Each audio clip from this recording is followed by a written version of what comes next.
Hey guys, there's a new one on us. This came in for a tight shaft. The output shaft was really stiff and it wouldn't select gears, so they dropped it round for us to have a look at it. What we found is that there's a casting here. They've not broken it out, so that when the kickstart gear went on, they left the shim out. When the kickstart gear, idle gear goes on, it was pulling up tight on there.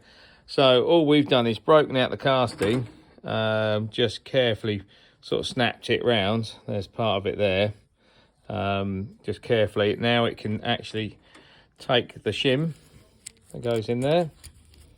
It's supposed to be there, and then the shaft, on the end of the shaft goes the idle gear.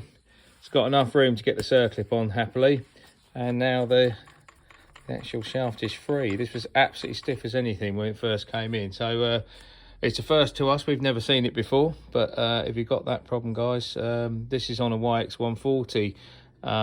If we come across that, that's what it is.